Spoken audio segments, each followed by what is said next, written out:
You're listening to the Fan2Fan Podcast, and on this episode, we are talking about John Carpenter's 1976 cult classic film, Assault on Precinct 13. Here we go.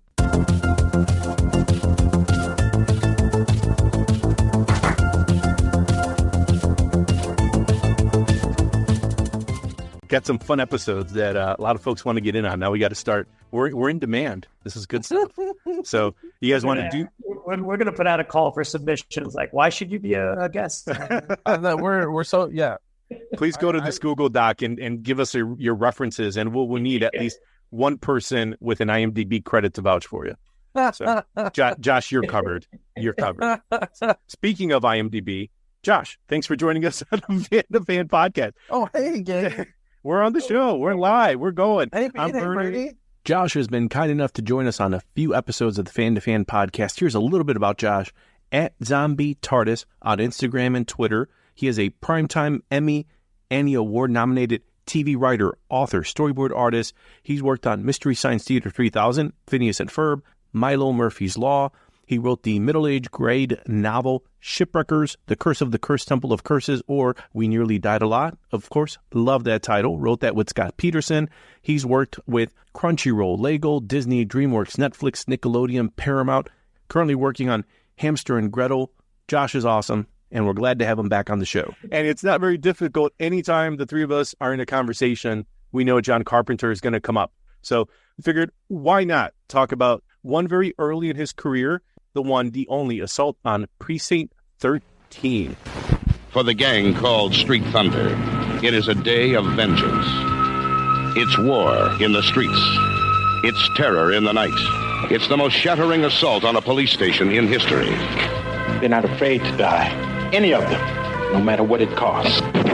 Assault on Precinct 13, rated R. Yes. So it's not Halloween. It's not The Thing. It's not Big Trouble in Little China. It's not They Live. One of the early movies in the John Carpenter canon in his filmography, 1976. And it's a movie that, Pete, this is going to be fun because it was your first watch, really, like for this episode that you saw Assault for the first time, right? It was indeed. Yes. Yeah. Again, I tweeted about it.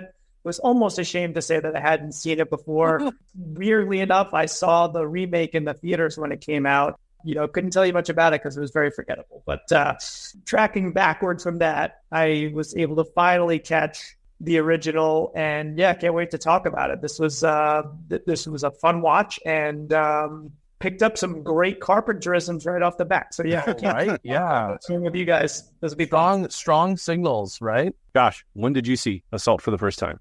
I want to say that in my hoovering up of Carpenter, I think Assault and Prince of Darkness were like the last ones in my collection.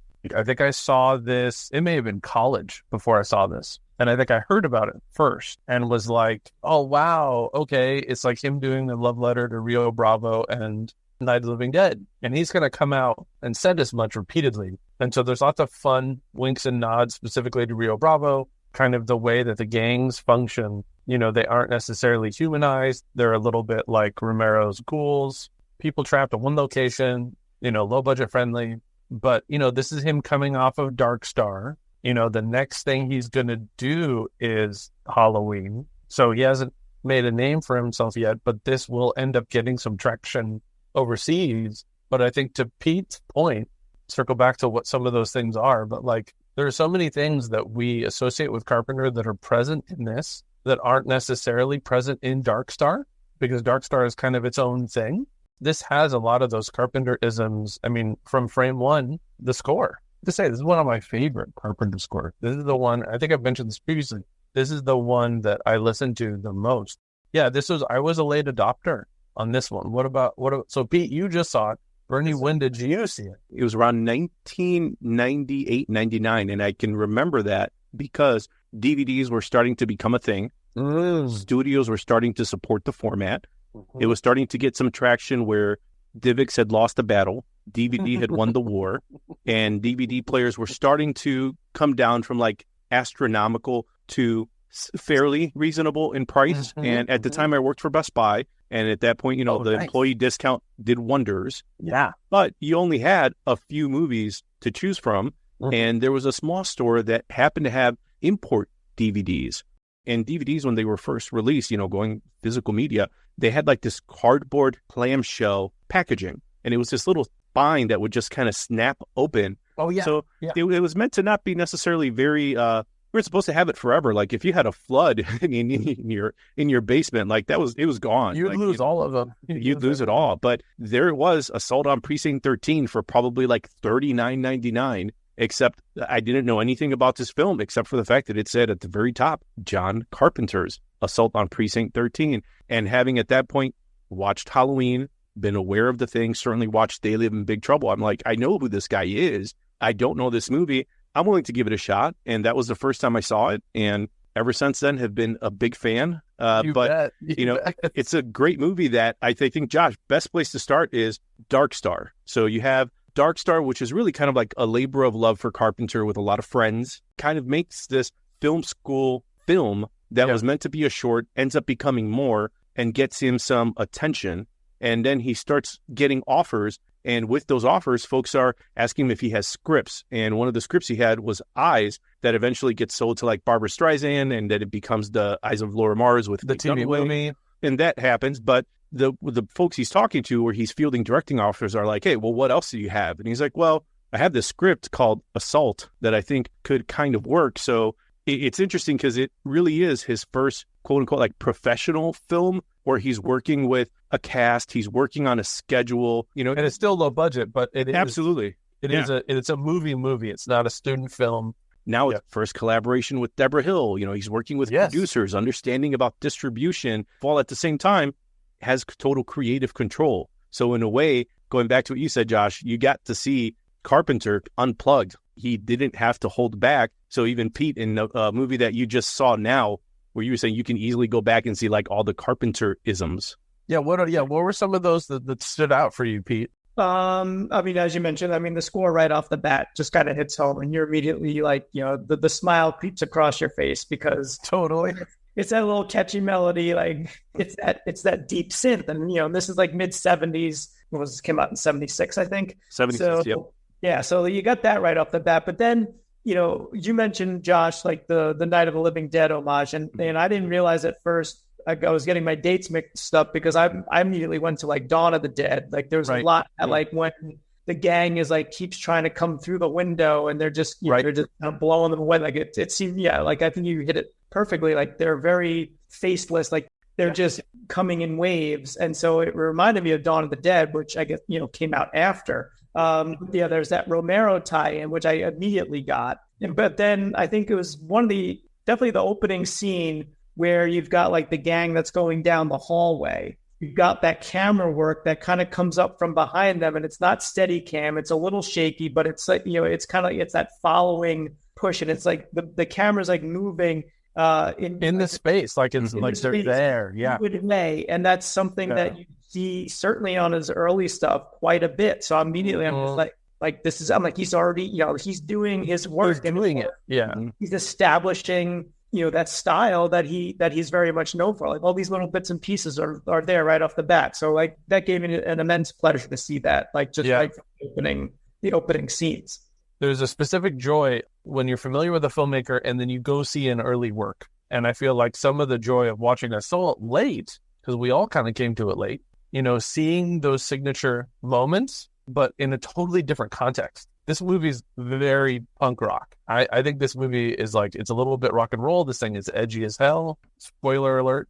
That little girl getting out. First thing is shocking as hell. And the fact that she was from like Witch Mountain movies, like you guys killed the Disney girl. Right. And Tough Turf with James Spader. Yeah, oh my God. Well, I came to it fresh and I didn't know that was going to happen. That's so cool. And then I think the other thing that I'm always taken by this movie is certainly it has some of those John Ford, Howard Hawks, larger than life characters, storytelling, staging that's really clear, staging that's interesting. He's focused on the story. That's what matters. It's not flashy. It is solid. I think one of the things that stuck with me upon rewatching, I love these characters so much. You love Bishop so quick. Like Austin Stoker is like the greatest. It doesn't seem like he's acting. Bishop is such a great character. To be on your first night out and like he's obviously getting the short end of the stick. You know, Napoleon Wilson is interesting and more complicated than he needs to be. And like Lee in the Precinct is like kind of classic, smoky voiced, you know, a little femme fatale, but she's just a little more layered. It's like femme fatale's not quite it because she's not trying to take anybody out, but she, you know, is careful with her words. There's more going on under the surface. You know, that dialogue is wonderful and layered, like so many of those films that Carpenter is kind of influenced by.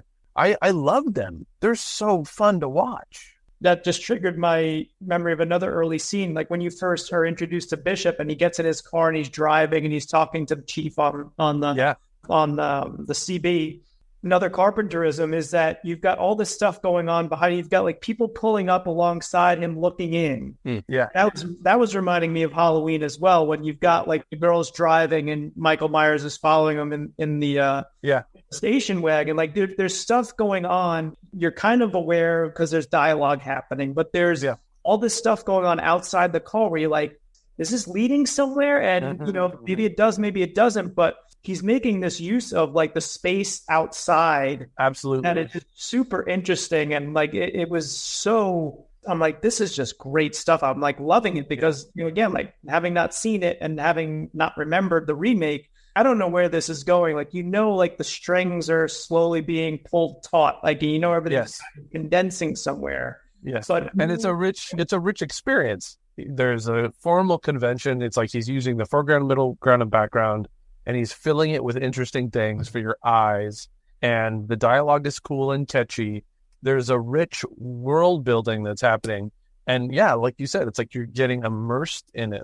Bernie, kind of what were your first impressions of this thing coming to it late like we did? The thing about Carpenter that he does so well is that there is this world building, like you said, but it's cryptic. He never gives you everything. Like you mentioned, like Prince of Darkness, another movie that you got to later, Josh. There are these cosmic horror elements in that movie that are never fully sussed out. And that's purposeful. In They Live, you just get a glimpse of what this alien occupation could be, but you're we never don't know where really they came from. We don't know. We don't know. I think that's his way of basically saying, I'm going to let you know there's a whole world out there. And I think it goes back to that scene, Pete, where it's in some ways, it's like, there's this other world happening outside, but I'm pushing the camera to this focus, and I need you to focus here because this is where I think you're going to get the most entertainment if you give me 90-some minutes. And I don't think that goes opposite. If anything, I think it leans into the world view because the one thing I always like to look at, movies that come out in 1976. And when I was jotting these down, I want to see if you guys kind of see what I was starting to see. I hope here, right? So 1976, Taxi Driver, Outlaw Josey Wales, All the President's Men, The Omen, Logan's Run, Network, Bad News Bears, Rocky, and Carrie. And except for movies like Rocky, which very much the underdog story, Carrie that has those horror elements, and Bad News Bears is just classic. A lot of those other movies, Taxi Driver, Outlaw, All the President's Men, Omen, there's like this overall belief of disillusion in the government and authority and anti-establishment. I think that's Carpenter all the way through, but certainly movies like Logan's Run and Network, where there's this feeling that, all right, well, maybe the leaders that have disappointed us. I mean, Vietnam ends in 1975. I think Nixon steps down in 74, Watergate a year or two before that. This is in 76. You figure this is being made in 75. He's probably writing this in 74, where, he probably is seeing all this, and not only in film school, but also seeing it with friends that are maybe now Vietnam veterans. And I guess just imagine just that influencing his worldview. So then that's where the anti-heroes, the corruption, the nihilism, the survival, all the stuff we see in all of his movies, he started that in Assault. Like, it's right there. It's in the foreground. It's pretty obvious. He just continued to do that. And then, leaned into maybe more of the cosmic horror stuff with the Apocalypse trilogy. But even then, those are nihilistic by 1,000. So I think that's what's interesting about Assault is that if you've seen his other movies and you kind of come back to this, it's that much more interesting because you realize it's Carpenter all the way through. Why you heroes are in many cases either bad guys or rebels. Maybe, it has to do with the character you just explained to me. Because, says the guy, you are yourself that kind of character? I don't know if I'm a bad guy. Exactly, probably. I'm not saying that some people would think I'm a bad guy. I don't know that I'm interested in people that fit the traditional kind of stereotypical hero mold. Flawed or cynical people. I tend to be very, very cynical person. Obviously Halloween, we've talked about before. I mean, if you talk about like the stranger danger of the suburbs and like and the fabric of the suburbs kind of pulling apart. And here it's very explicit where towards the end, Bishop is like, of course someone's going to come along. This is a police department. We're in the middle of the city. But that speaks again to that, like, absolutely distrust, that breaking down a little bit of society that I think took place a lot of like early mid 70s. There was that ennui of where filmmakers, again, like you said, Bernie, like the end of the Vietnam War, like all the promise of like the 60s and the summer of love and all that stuff of how like this new society. And then you're starting to get some of the fallout from that where, okay, so maybe this utopia that we thought was going to happen in the 60s is not taking shape. Crime was up in cities were dirty, things like that. And so you're getting that reflection in Carpenter here in a very pointed way. Yeah, and he's always been really anti-authority, and I think this is what this is where we're seeing a lot of those elements. And I think that there's like a fun little Easter egg in here where Bishop's listening to the radio. And you hear the sunspot thing, and that's right back to 68's Living Dead.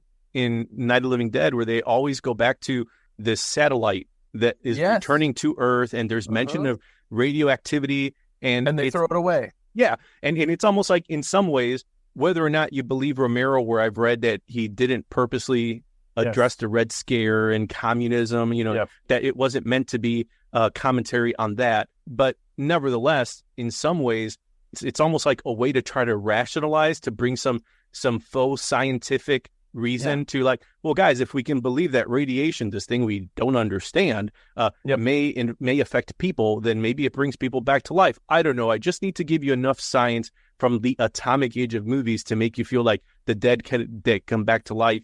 Just like, this much. Is that what Bishop is doing? Throwing it out there twice could be the sunspots. Is that what's causing this feeling of dread and unease? That is now and like the fact that the gangs are working together. And, and our systems have failed us and all of that. But I think one of the things that I gained from this upon rewatching is like, I think the nihilism, like you're talking about, Bernie, that comes out and is more obvious as we move forward in Carpenter's career and as he becomes a little more obviously jaded, just from his own worldview. And, by the way, he's writing the first draft of Escape during this time, post Watergate. It's like, this is where this is all coming from. So like, this was a very rich well for him, a vein to mine rather. But I think one of the ironies, and I think the thing why I keep coming back to Carpenter is that, his favorite genre is Western. So I think underneath his anti-authoritarian streak, Carpenter at a very base level is a romantic. He has a romantic view of stories, of heroes and anti-heroes. That's why he keeps coming back to this stuff. That contrast is really fantastic. So it's like the thing that's, so magical about Escape and kind of all these other movies, to me, is that it's both. Is that he manages to have, anti-establishment themes, because these are the things that I think he feels strongly about. And certainly we'll get that, the Reagan era criticism through They Live, etc. But coming out of this decade, but he's still romantic. The romantic in him is I think the visionary filmmaker, who has a real eye, who understands how stories are supposed to work, how characters are supposed to behave so that we fall in love with them and stick with them and root for them. It's like we never find out exactly what Napoleon does. Certainly it would support the darker themes of this movie if we knew how cold-blooded Napoleon really was, but we don't. Because again, I think that inherent or baseline romantic is like, no, the mystique is actually more important. The fact that he's on death row is the important piece of it, because this guy's a Western hero. Napoleon Wilson is not a modern day criminal, right? So it's like, he's not like this faceless horde. He's this other character.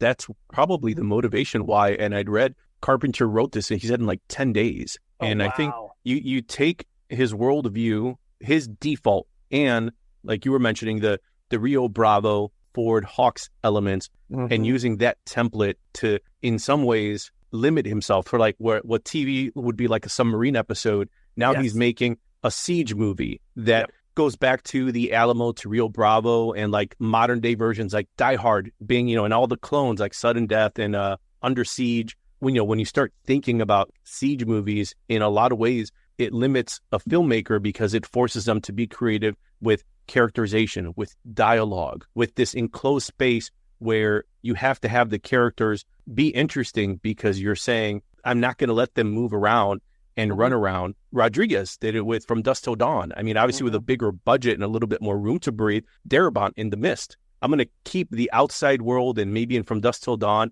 not until that last scene, which feels like, well, we have to tell people where this bar came from. So let's pull back a little bit and realize maybe it's been there forever. Like, we didn't really need that shot. We didn't need that grounding to understand. We don't need to know what those creatures are, where they come from in The Mist. In the same ways that, like, I think with Carpenter in this, he's like, well, yeah, I can write it really quick because, one, this is how I see the world. But two, I'm going to take my heroes, the romanticism, you know, and put this here. But now you don't get to see John Wayne. Although, you know, in some ways, Bishop feels more like a hero than Snake Plissken. But at the same time, we get a little bit of his backstory to know that he grew up 4 blocks away from this police station.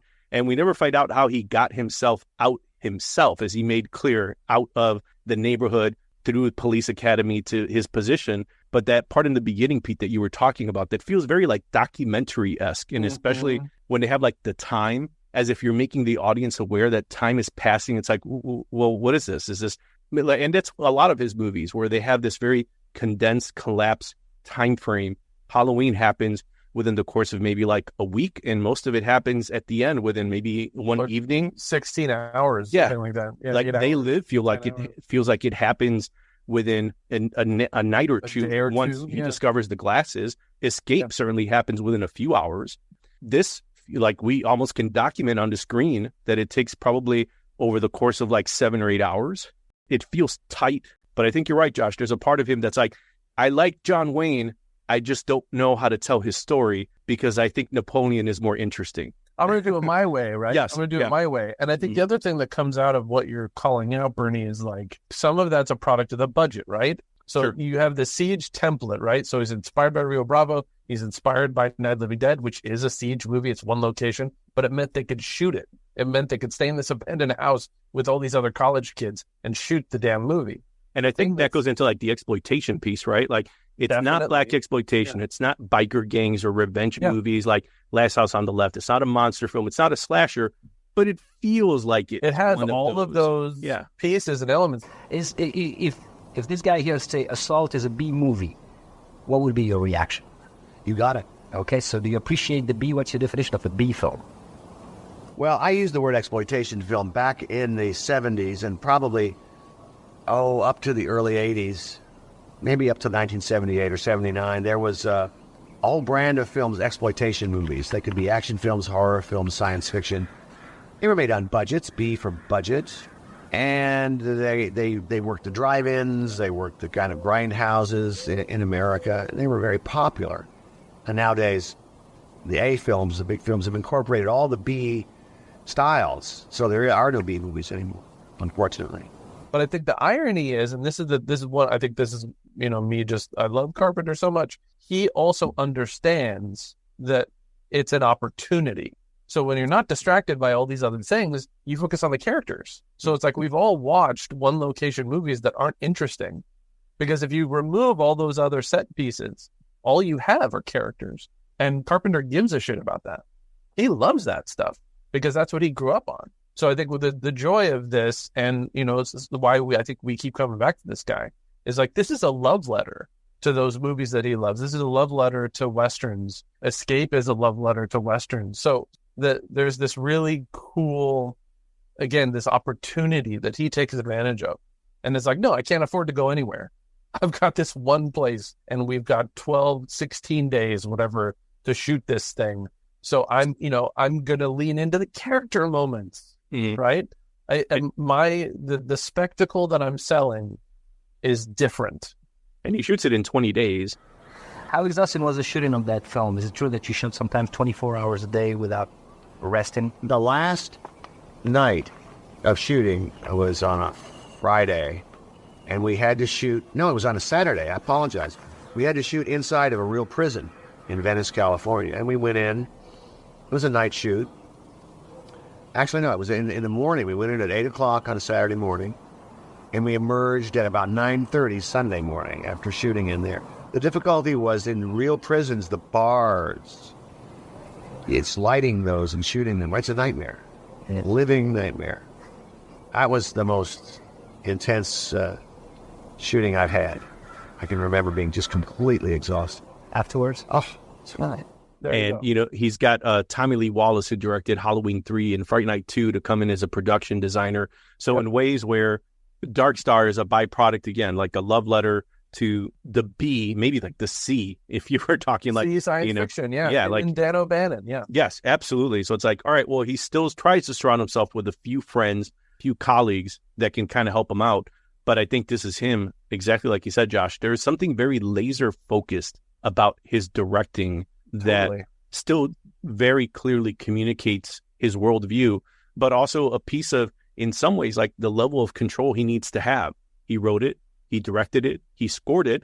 At some point, he edited it under the name John Chance, which is the name of John Wayne's character in Rio Bravo. Exactly. So, like, you add this all together, it's like, I'm just thinking, like, was this him in some ways, like, apologizing? Like, he's like, no one's going to believe that I wrote, edited, scored, and, you know, and directed all of this. So I'm just going to make up this pseudonym because then it feels like someone likes me enough to want to edit my work. So someone wants to work with me. He's really funny about that because in interviews, like, and certainly it depends on the day, but when I'm reading or watching stuff with him where he credited the writer for Prince of Darkness, I think, is Martin Quatermass, which is a reference to who was the BBC, influence. Right? That's the character, but they actually got Nigel Neal, who created Quatermass, to do the first pass Halloween 3 because he was such a fan, and he took his name off the movie because he hated it so much. But he's often using the pseudonym, but the irony is his name's still above the title. Yeah. So I think he tells this story in one interview, which cracks me up, where he's like,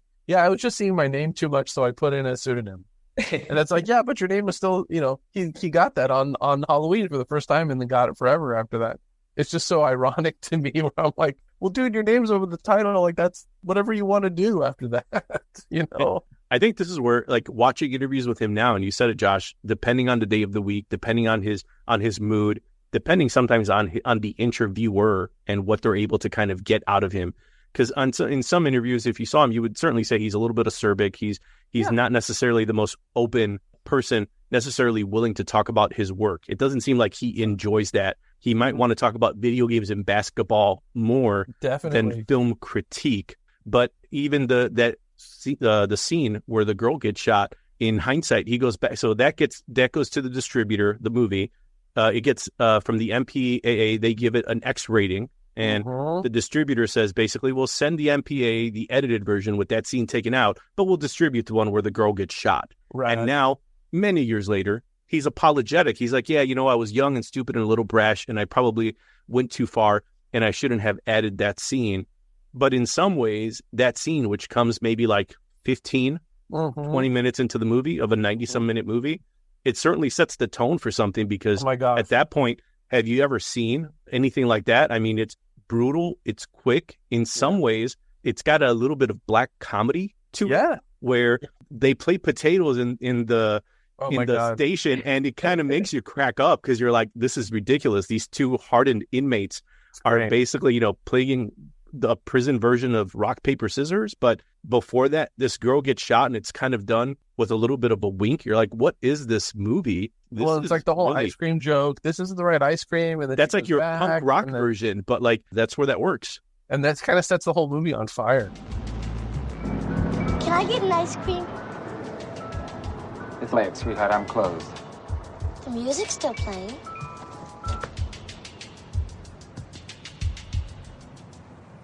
What flavor? Vanilla twist.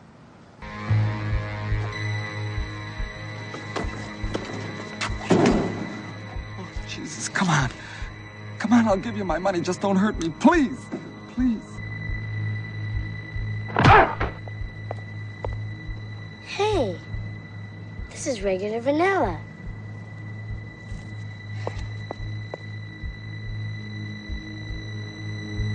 I wanted vanilla twist. P, what did you think of like some of these other characters? Like both from in a John Carpenter mode, but also just like in general. Like what did you make of Lee and it's Julie, right? Who is the one who gets shot? Nancy Loomis, I think that's Julie. Yeah, I mean, always fun to see, the Carpenter players making the early appearance with Charles Cyphers and Nancy Loomis. That one scene where they have like a little bit of dialogue, and you're like, oh, they're gonna be fun. Yeah, they're gonna see a lot of each other. Yeah, they're gonna see a lot of each other. Yeah. So that's always neat to see. Just taking it out of the context of the actual story. I mean, I have to talk very quickly about Henry Brandon. When I saw the name of the credits, I'm like, Henry Brandon, where do I know that? And then he shows up. He's Sergeant Cheney in the Precinct, and I'm like, oh my God, it's Silas Barnaby from March of the Wooden Soldier. Great all-time movies. Laurel and Hardy. He was like 21 when he played that role. Crazy. When I first found that out, I was blown away because he plays it so well. The facial expressions. I'm like, oh my God, and he became a very, I think, successful character actor throughout his career. And so to see him in the 70s show up in this movie, I'm like, oh my God, I can't believe Henry Brandon is in this. So like when I saw that, I shouted, jumped off the couch. I'm like, this, regardless of how the rest of the movie is going to be, I'm like, I love the fact that that's great. He is in this movie. And if you haven't seen March of the Wooden Soldiers, it's a bit weird, but it was made by Hal Roach Studios, the same Hal Roach that founded the Little Rascals, our gang. Laurel and Hardy were contracted with him. There's definitely some weird points, and some of it's dated, but there's also some wondrous moments in there. So great stuff, yeah. Henry Brandon steals the movie just as the bad guy in it. So definitely track it down if you can. So that was amazing. I mean, you've got like that early prototype of your anti-hero, your Snake Plissken that will develop with Napoleon. Again, like as you said, like you don't know exactly what he did, but there's that questioning of the authority. Like when he pulls the move on the warden as they're about to board the bus, he's like, I just need to stretch. Can he give me a chance to stretch? He's got like even a little white lie, trip a man up. Oh my God. The recurring joke of you got a cigarette, like that everyone he keeps meeting, keeps asking, like there's. It's so good. And like, and Bishop's the only one who apologizes. Right. And you literally see Napoleon clock it. Yeah, you see him clock it. It's so good. Yeah, it's so good. Those little touches in there that are just it's just fascinating, and it made me want to almost immediately go back and watch it again, which is a real testament to something. A lot of times I think you'll see a director or anyone's early work, and you'd be like, okay, I can see the skeleton of what they might become, but I think Assault is so ready made out of the box that you're just like, really is. It's early work, but this is worth coming back to again and again. And you said it, Josh, like the character development, the characters are there. You don't get a ton of backstory, but you get enough to be like, okay, these people are all likable in their own different way. Tony Burton as I can't remember his character's name, but the other inmate that ends up. Oh yeah, God, he's so great, so good. And he's like, I've been unlucky my whole life. Yep. There's these just little choices that kind of make these characters feel really alive. I try not to old man kid get off my lawn too much, but in rewatching this, you're going, yeah, man, like when I'm watching a movie, even a low budget flick, whatever, and they don't have an eighth of the character that this movie does, but it's still a low budget movie with a high concept. So then I don't give a shit about the high concept because I'm not invested in the characters. That's, for me, I always feel like that's the missing component. And it's like, Carpenter knows because that's what he grew up with. So like, that's what he's focused on. Visually, this thing is great and the editing is great, right? So he's really flexing those director chops. But I think the thing that's so rewarding about watching this movie, it's almost a 50-year-old movie. Those exchanges, those dialogue exchanges, they just crackle. They just sparkle. And they're such a joy just to listen to. And those actors, they're so good, man. No superstars among the bunch. Yeah. But just people that just like an ensemble. Happening those characters. Like even a line that could easily have just been like laughed off as like, okay, when Bishop first gets into the precinct and I think Lee is like, coffee. And he's like, how do you take it? Lee, black. Yeah. Black. He's all my life.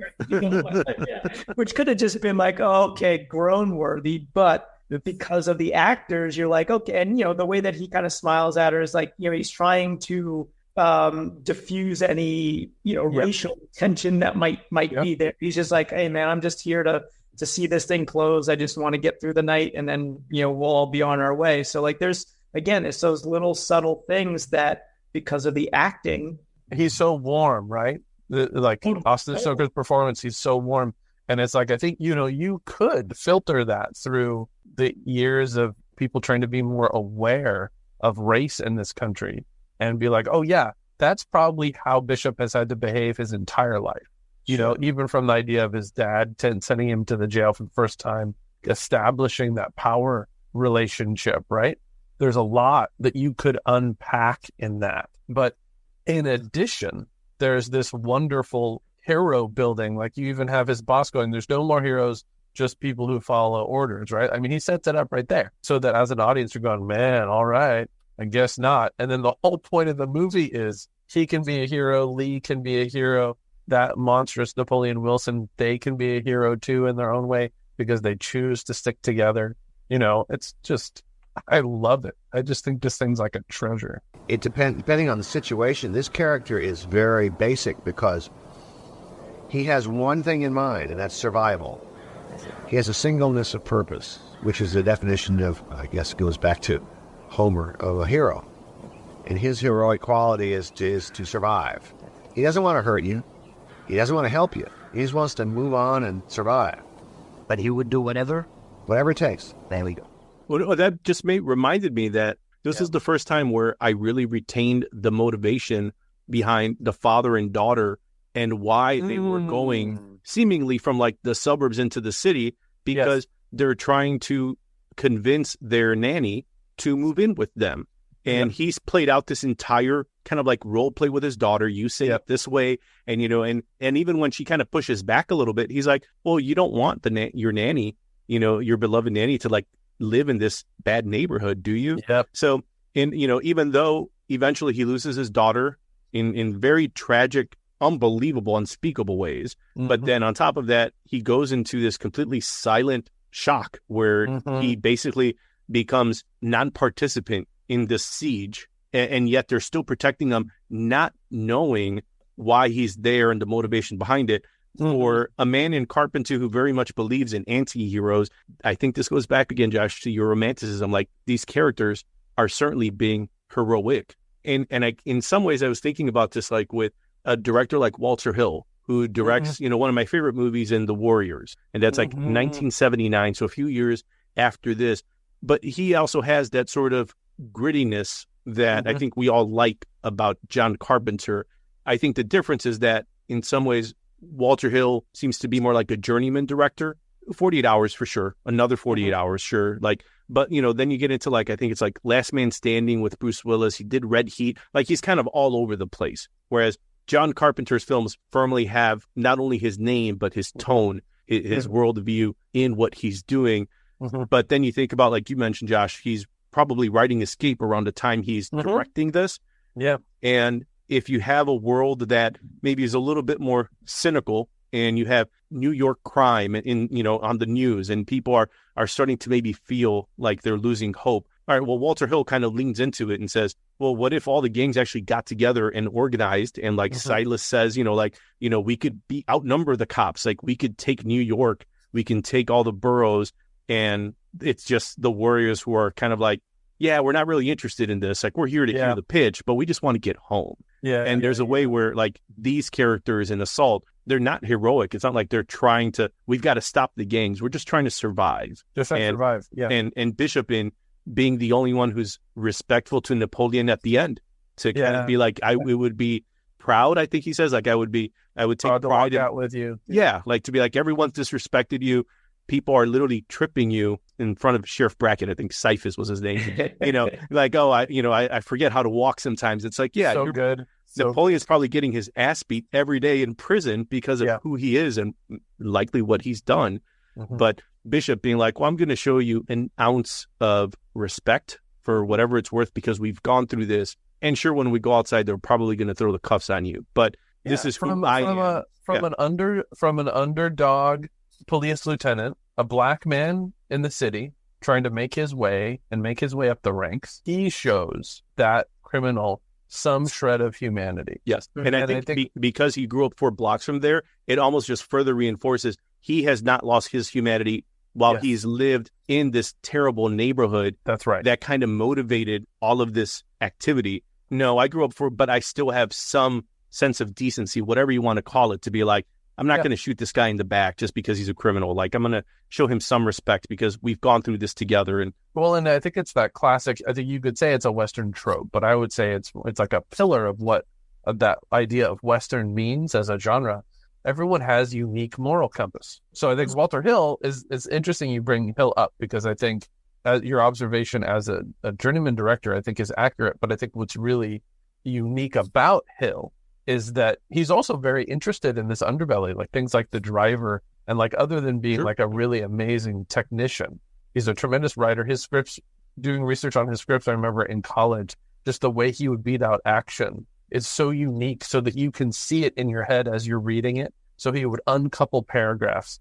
Edgar Wright really raves about Hill. But I think, he has his own romantic view of seedy underbelly and darker characters, etc., right? All those things. And I think the thing about this, Napoleon rolls out his values, to Lee downstairs. There's 2 things I won't do. I won't leave a man behind who can't follow me, who can't walk. And then, we leave the other one understated. And I think the inference there is that, he won't leave her behind either, someone who needs his help. But he chooses not to say it. So again, that's the richness of this writing and these characters. They all have different moral compasses. But what's so cool and interesting is as they're all working together, where do those overlap? Like Napoleon and Bishop on paper couldn't be more different, but they have enough respect for each other to try and get through this. That's just, man, that's good story. And going back to the dad that you mentioned, Bernie, like one of the things that I loved is he's throwing things out there that, and because it's an original script, an original story, I'm like, yes, he's pulling from tropes and some Western ideas and stories, but you don't really know where this is going. Like I found myself kind of like, there's certain things that I kind of expected would happen eventually, but seeing where he's driving with his daughter and he's going over like, what are you going to say? What are you going to do? Yeah. And when they pass like the cops and she's like, oh, daddy, but let's ask the cops. And he keeps trying, he's like hunched over the wheel. And so I'm like, so what's this guy got going on? Yeah. What's he thinking about? We're going to find out later. Like, is he going to set, and he does kind of set off the assault in some ways, but for your reason, then you're thinking, I'm like, has he got something shady going on that we're going to find out later? But maybe it's a little misdirection, or maybe it's just him kind of like teasing something that's not really there. But again, there's depth and there's shadow to it that I think it's very easy to just write as a stereotype. And this, it kept me guessing. And so I love that about another thing that I love about this. Full of surprises, right? Full of, absolutely. I think that's the fun, like you talked about exploitation, Bernie. Like for me, that's what makes a good exploitation movie, is that it's going to go bold and interesting places that you're not expecting. And for me, I'm just like, that. I want that. I want movies that are that damn entertaining where I'm like, I don't know what's going to happen. I understand genre and cliche, and I understand how all these pieces work together, but I want to be surprised. I want to see how all of these people work together. And if we have final thoughts on this, Bernie, what are your kind of takeaways? Like, what are the things where you're like, oh man, this is what I love about Assault. This is why I would watch this movie again and again. We've talked about this before on previous Carpenter conversations where, again, with the privilege of hindsight, we can go back and see all these films from our own experiences, but then also with, in some ways, what Carpenter has always kind of now joked about, right? The idea that he was not embraced in the present day in the movies. It's not till the present day that you have peers who have grown up on his movies, certainly been influenced by them, and have come to see him as the auteur that he always was. But certainly a little bit of revisionist history here where people did not embrace the thing. People did not embrace Big Trouble in Little China. And in some ways, he became a B-movie director for many folks. It's not until now that we're looking at these films, seeing these themes, having podcast episodes discussing these things, and actually going back and realizing that in some ways, and I think this is what conversations with you guys that I love just always reminds me, is that on my shelf with all of my movies, I have a copy of Citizen Kane, not that far off from Big Trouble in Little China. Yes. And, right there, and bookended with Assault on one side, Big Trouble on the other, Citizen Kane right there. And I have probably watched Assault and Big Trouble more times than I have watched a movie that is revered by so many people like Citizen Kane. And I think that would be kind of my final thought on this, is that there's something about Assault that Assault is so much worth revisiting. And in some ways, it's kind of fun to hear it from your perspective, Pete, because not only do you get the Carpenter hindsight because you've been such a big fan of his movies, now you get to experience, like, how many times can you say at our advanced age that you can see for the first time a movie from a director that you love? This would be like someone saying, hey guys, guess what? There was this Hitchcock film that's been hidden this whole time and someone just found it in a vault and here it is. Wow, like, how could that happen? And then being able to kind of see, Pete, like, your excitement for this, to be like, man, Pete got to see this. Like, that's so cool. But then it'll also be awesome when you probably revisit it again in maybe a few years or stumble upon it and you're like, yeah, like, this is a good movie. It's one of his early movies. In a few years. I actually cannot wait to watch it again. And having this conversation with both of you just kind of stokes that fire a bit more too, because I don't know what I was expecting. I went in with an open mind. I'm like, I'm sure there'll be some things that I like about this. I just was not expecting to enjoy it as much as I did, which maybe is a disservice to Carpenter and to what he's produced. But Pete, the only disservice to Carpenter is the 2005 remake. But continue. Sorry. I feel like I've already spoken more about that than I ever needed to. But yeah, I mean, like we talked about, like, the characters, I think, make this film, and the actors portraying them, because I think with a lesser talent, this could easily have just fallen, more into kind of schlocky B-movie stuff, with one or two exploitative moments that you're kind of like, oh, wow, I wasn't expecting that. But I think everyone doing the work really raises this up. And again, his focus of, taking basically the spotlight onto this ensemble, mostly removing it from the invading force, again, like faceless, pretty much nameless. I mean, you have a couple scenes with like the leaders of the group, but then again, Tony Burton's character is like Cholo. He's like, oh man, he's like, I met one of these guys in prison, and he basically was crazy. He was crazy. Again, he sets up the stakes of like, they're never going to stop. And so now you're like, okay, now we know what we're up against. These waves of gang members that keep coming through the window that they're now running low on ammo, shooting, like, he sets it up. You see so many of them out there and you're like, oh, okay, here's what they're up against for the rest of this movie, because they're going to keep coming. It's not like you're just like, if we blow this up and we kill all of them, or we're going to do this and then we're home free. Like, these are the stakes, and they're pretty high. Yeah. And but at the same time, like, again, like, the bad guys are mostly faceless, and he just brings it right onto this ensemble cast. And so you stay focused on these people. And again, you care about what happens to them and if and how they're going to make it through, this night. And wow. I mean, so happy to have finally seen it and to share my thoughts and get your thoughts from both of you. This is great. Yeah, I feel like it's really special. Like, I think the thing that I keep thinking about is, even though I came to it late, I've been thinking about this a lot lately. I think I've seen Halloween the most, because like I literally wrote like my master's thesis about it. But like a lot of his other movies, I feel like I have to be in the mood for. It's no statement on the film. It's just literally me going, yeah, I don't know if I want to get as heavy as The Thing tonight. I don't know if I want to get as heavy as Prince of Darkness, or even In the Mouth of Madness, right? And sometimes I'm not feeling as goofy as Big Trouble. But like, I think Assault and Escape and Fog are like comfort Carpenter. That they have all those hallmarks of his filmmaking style, approach, characters, and dialogue. I could just have those movies on just in the background, just nonstop, because they have all of those things, the beautiful staging, how it's paced, the creepiness of the fog, the mounting tension of this one, fun characters in Escape. Escape, I feel like sometimes is like a big music video. Like the thing, it just moves. And all three of these are kind of rich ensemble movies. Mm-hmm. And most of Carpenter's movies are actually that. But yeah, I feel like this one is a little bit like bulletproof. It just holds up and it holds up and it holds up.